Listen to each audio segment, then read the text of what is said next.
70s. I loved as a kid watching Laugh-In, and it was considered racy in my house, so of course it made me want to watch it even more. I loved Goldie Hawn and Joanne Worley and their feathers and their mini skirts and their go-go boots. And of course Carol Burnett, whose clothing was designed by Bob Mackie. I think he is just genius. And anything, as you know, with sequins on it or feathers is a friend of mine. Yeah, there we go. That's me as Aunt Samantha at the artist ball. That was a couple of weekends ago. That's a great photo. Oh, this one's and you're doing something ladylike there. Yeah, very ladylike, getting ready to go out on the town. I think that's New Year's 2009. This is on Macy's float this year, The Magic of Macy's.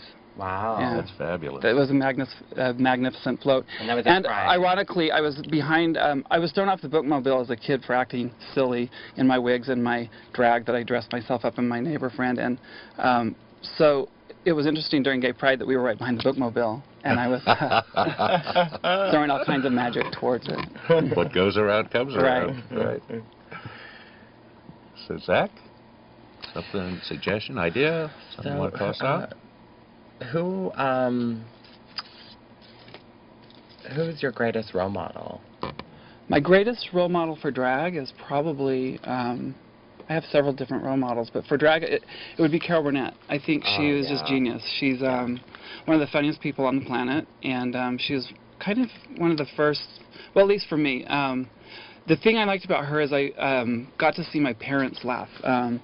And the family gathered around. It was our Saturday night activity. We would get together and watch the Carol Burnett show after Mission Impossible, which was another favorite because they had disguises. Yeah, absolutely. I would love it when they would peel off the latex masks and get out of their disguise. But then it would be Carol Burnett and just the laughter that it brought into my home as a kid. And again, the costumes that were designed by Bob Mackie, they were just fantastic. I couldn't wait to see what she would come out.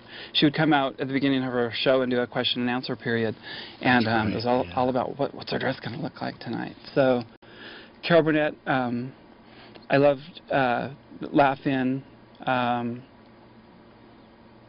of my other influences would be my parents. Are both.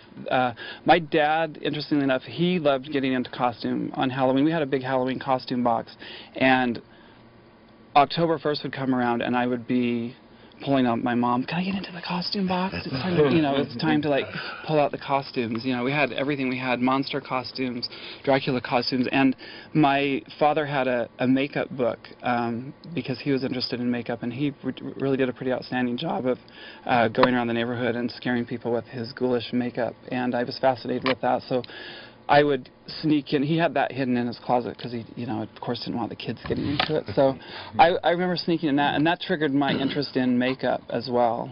I work as a makeup artist in addition to performing. So, yeah, I would say that my parents are both influences there too, and very supportive of me and who I am, and whatever I want to do and whoever I want to be. That's wonderful. That's really nice to hear. A lot of people are afraid when they equate Mormon church. They think, oh gosh, nothing to do with different lifestyles. I have a pretty crazy fun, meaning crazy fun family, and a very large family. And they, I recently, it was a couple of years back, it was my parents' 50th wedding anniversary, and we did karaoke, and of course I had to bring costumes, because you can't do karaoke and perform without costumes.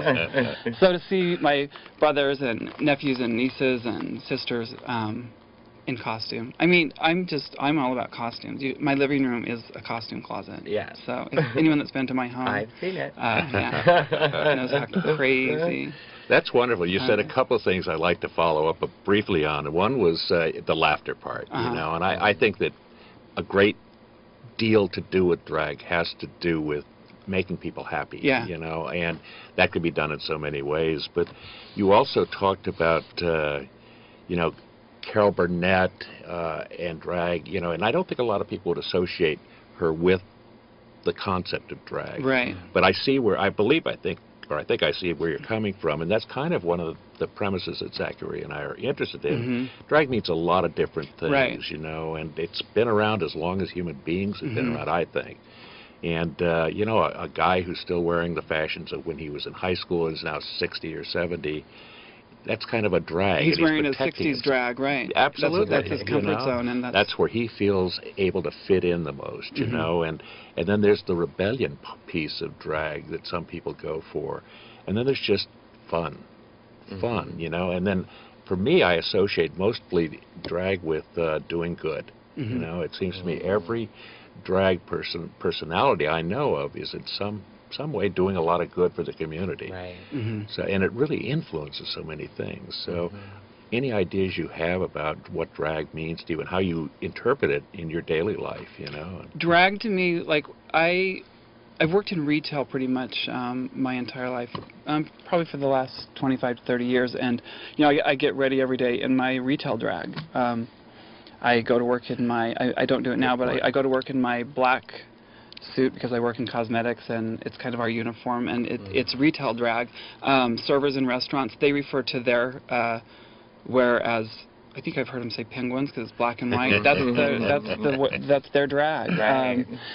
This is my drag when I go out and perform. But everyone, like you were saying, to your point of like the 60s drag, the guy that gets stuck in his comfort zone in his leisure suit. You know, there's all kind. I had a store in Salt Lake City for a couple of years. It was vintage clothing, and you know, it was 60s and 70s drag. So yeah, people get drag a little. They associate drag with just men dressing as women, and to me, it's not necessarily just that. There's a lot more to it. Davenport Dragon. Right. Yeah, I thank you. I mean, it is a much bigger topic, I think, and it has a lot of potential to change politically and socially the way we value things too. And so I like to see, you know, you talk about some of the causes you're involved in, and maybe you could give us a little more information on that from your perspective and experience. I'm also involved with AIDS Life Cycle. That's another organization that's very important to me.